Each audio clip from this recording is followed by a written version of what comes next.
கிறிஸ்துவுக்குள் பிரியமானவர்களே, கர்த்தராகிய இயேசு கிறிஸ்துவின் நாமத்தினால் உங்கள் அனைவருக்கும் என் அன்பின் வாழ்த்துதலை தெரியப்படுத்துகிறேன்.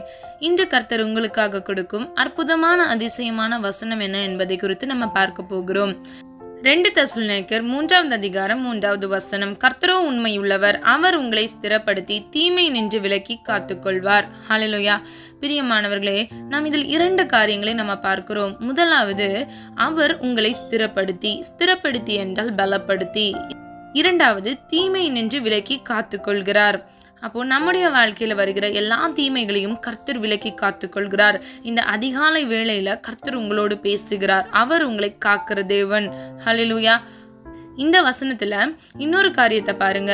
கர்த்தரோ உண்மையுள்ளவர். பிரியமானவர்களே, அவர் நம்மை காக்கிறேன் என்று நமக்கு வாக்கு கொடுக்கிறார். அவர் பொய் சொல்ல மாட்டார். அவர் பொய் சொல்ல மனுஷன் அல்ல. பிரியமானவர்களே, இன்னைக்கு நீங்களும் நானும் நம்மளை பாதுகாக்கிற தேவன் நம்மளோடு இருக்கிறபடினாலதான் நம்ம இன்னைக்கு ஜீவனோடு இருக்கிறோம். ஹல்லேலூயா. நம்புறீங்களா? விசுவாசிக்கிறீங்களா? ஆமீன் சொல்லுங்க. 121 சங்கீதம் 3 வசனம். உன் காலை தள்ளாட ஒட்டார், உன்னை காக்கிறவர் உறங்கார். ஹல்லேலூயா. பிரியமானவர்களே, நம்முடைய கால்களை அவர் ஒரு நாளும் தள்ளாட ஒட்டார். அவர் நம்மை காக்கிறவர். அவர் ஒரு நாளும் உறங்க மாட்டார். பிரியமானவர்களே, மனிதர்களாகிய நம்ம தான் என்ன பண்ணுவோம்? டயர்டாவோம். நம்ம போய் ஒரு சில காரியங்கள் நம்ம செய்யும் பொழுது நம்ம டயர்டாகி நம்ம போய் தூங்குவோம். ஆனா வானத்தையும் பூமியும் படைத்த ஜீவனுள்ள தேவன் ஒரு நாளும் உறங்க மாட்டார். நம்மை காக்கிற தேவனாக இருக்கிறார். உண்மையுள்ள தேவனாக இருக்கிறார். நமக்கு அடைக்கலமும் கேடகமுமாக இருக்கிறார். எத்தனை பேர் விசுவாசிக்கிறீங்க? இந்த காலை வேளையில நீங்க யாராவது என்னை காக்கிறதுக்கு யாரும் இல்லை, என்னால தூங்க முடியல, எனக்கு ஒரே மன அழுத்தமா இருக்கு அப்படின்லாம் யோசிக்கிறீங்களா? கவலைப்படாதீங்க. இன்னிலிருந்து நீங்க இந்த வசனத்தை வைத்து நீங்க ஜெபிக்கும் பொழுது நிம்மதியா தூங்குவீங்க. 2 சாமுவேல் 8 அதிகாரம் 6 வசனம். தாவீது இப்படியாக சொல்கிறார், தாவீது போன இடத்திலெல்லாம் கர்த்தர் அவனை காப்பாற்றினார். ஹல்லேலூயா. 2 சாமுவேல் 8 அதிகாரம் 6 வசனம். இந்த வசனத்தின்படி தாவீது போன இடத்திலெல்லாம் கர்த்தர் அவனை காப்பாற்றினார் என்று நம்ம பார்க்கிறோம். பிரியமானவர்களே, இன்னைக்கு நம்மளும் கூட இந்த உலக வாழ்க்கையில நம்ம ஓடிக்கொண்டிருக்கிறோம் இல்லையா? இந்த விசுவாசத்தை ஓட்டத்தை நம்ம ஓடி முடிக்க வேண்டும் என்றால் நமக்குள் விசுவாசம் இருக்க வேண்டும். கர்த்தர் நம்மிடம் உண்மையை விரும்புகிறார், பரிசுத்தத்தை விரும்புகிறார். அவர் மீது உண்மையான அன்பு செலுத்த, முழு மனதோடு அன்பு செலுத்த அவர் விரும்புகிறார். இன்னைக்கு இந்த அதிகாலை வேளையில நம்ம அர்ப்பணிப்போமா? நம்ம ஒப்பு கொடுப்போமா? நம்முடைய அன்பு மனிதர்களுக்கு இருக்கக்கூடாது. நம்மளுடைய அன்பு மாறாத இயேசு ஒருவருக்கே இருக்க வேண்டும். பிரியமானவர்களே, அப்பொழுதுதான் நம்முடைய வாழ்க்கையில அவர் நம்மை காக்கிறவராய் இருக்கிறார். அவர் நமக்கு கேடகமாக இருக்கிறார். அவர் நமக்கு அடைக்கலமாக இருக்கிறார். ஹல்லேலூயா. பிரியமானவர்களே, பிலிப்பியர் 4 அதிகாரம் 7 வசனம். எல்லா புத்திக்கும் மேலான தேவ சமாதானம் உங்கள் இருதயங்களையும் உங்கள் சிந்தைகளையும் கிறிஸ்து இயேசுவுக்குள்ளாக காத்துக்கொள்ளும். ஹல்லேலூயா.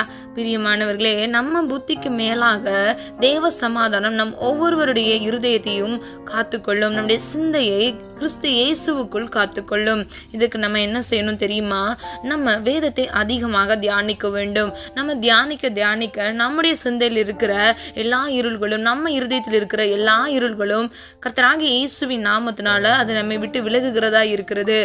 பிரியமானவர்களே, இந்த காலை வேளையில உங்களுக்கு நான் ஒன்று சொல்ல விரும்புகிறேன். நம்முடைய இருதயத்துக்குள்ள அட்லீஸ்ட் ஒரு 1000 வசனமாவது இருக்கணும். நம்ம அந்த 1000 வசனம் நமக்குள் இருக்கும் பொழுது அது நமக்கு விளக்காய் இருக்கும், அது நமக்கு வெளிச்சமா இருக்கும். இரண்டாவதாக, துதிகளின் மத்தியில் வாசம் செய்கிறவர்.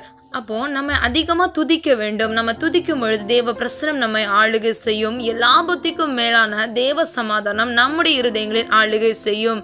ஹல்லேலூயா. பிரியமானவர்களே, என்ன செஞ்சாலும் பாதுகாப்பேன்னு சொல்லி வேதம் சொல்லல, கிறிஸ்து இயேசுவுக்குள்ளாக காத்துக்கொள்ளும் என்றுதான் வேதம் சொல்லுகிறது. அப்போ நீங்க கிறிஸ்துவை சார்ந்து இருந்தீங்க அப்படின்னா எல்லா நோக்கத்திட்டங்கள், உங்களுடைய வாழ்க்கையில செய்யற எல்லா காரியங்களிலும் அவரிடம் கேட்டு அவருடைய சுத்தத்தின்படி நீங்கள் நடக்கும் பொழுது நிச்சயமாக உங்களை காத்துக்கொள்கிறவராய் இருக்கிறார். ஹல்லேலூயா. விசுவாசிக்கிறீங்களா? ஆமீன் சொல்லுங்க. பிரியமானவர்களே, நம்முடைய தேவன் பாதுகாப்பின் தேவன். நம்முடைய தேவன் நம்மை அன்போடு அரவணைக்கிறவர். அப்போ இந்த காலை வேளையில கர்த்தர் உங்களோடு பேசுகிறார். அவர் உண்மையுள்ளவர், உங்களை பலப்படுத்துவார், தீமையிலின்றி விலக்கி உங்கள் ஒவ்வொருவரையும் காத்துக்கொள்வார். நீங்க என்ன பண்ணணும்? அவருடைய சமூகத்துல அவரை சார்ந்து நீங்க எல்லா காரியங்களையும் செய்ய வேண்டும். அப்பொழுது உங்களுடைய வாழ்க்கையில எல்லா புத்திக்கும் மேலான உங்கள் இருதயங்களில் தேவ சமாதானம் உண்டாகும். ஹல்லேலூயா. கர்த்தராகிய தேவன் தாமே உங்களுடைய இருதயத்தில் பரிபூர்ண சமாதானத்தை தருவாராக. கடைசியாக ஒரு வசனத்தை நம்ம பார்க்கலாம். 2 தீமோத்தேயு 4வது அதிகாரம் 18வது வசனம். கர்த்தர் எல்லா தீமை நின்றும் என்னை இரட்சித்து தம்முடைய பரம ராஜ்யத்தை அடையும்படி காப்பாற்றுவார். 2 தீமோத்தேயு 4வது அதிகாரம் 18வது வசனம். ஹல்லேலூயா. பிரியமானவர்களே, இதில் நம்ம 2 காரியங்களை பார்க்கிறோம். கர்த்தர் எல்லா தீமை நின்று என்னை இரட்சித்து, என்ன என்றால் நம் ஒவ்வொருவரையும் இரட்சித்து தம்முடைய பரம ராஜ்யத்தை அடையும்படி காப்பாற்றுகிறார் என்று நம்ம 2வது காரியத்தில் நம்ம பார்க்கிறோம். பிரியமானவர்களே, நம்ம தீமையிலிருந்து அவர் இரட்சித்து என்றால் நம்ம மீட்டெடுத்து அவர் பரம ராஜ்யத்தை அடையும்படிக்கு நம் ஒவ்வொருவரையும் காப்பாற்றுகிறவராய் இருக்கிறார். இந்த காலை வேளையில நம்மளை காக்கிற தேவன், அவர் ஒரு நாளும் உறங்கார். அவர் நம்மளை தள்ளாட ஒட்டார். இன்னைக்கு இந்த சூழ்நிலை தற்காலிகமானது, இது நிரந்தரமானது அல்ல. உங்களுடைய எல்லா போராட்டங்களையும் அவருடைய பாதத்தில் நீங்கள் சொல்லி ஜெபிக்கும் பொழுது கர்த்தர் நிச்சயமா இன்று உங்களுக்கு ஒரு விடுதலை கட்டளையிடுவார். அவர் உண்மை உள்ளவராக இருக்கிறார். அவர் உங்களை பலப்படுத்துவார். உங்களை தீமை நின்று விடுதலை ஆக்குவார். உங்கள் கட்டுகளை அவர் உடைத்து எறிவார்.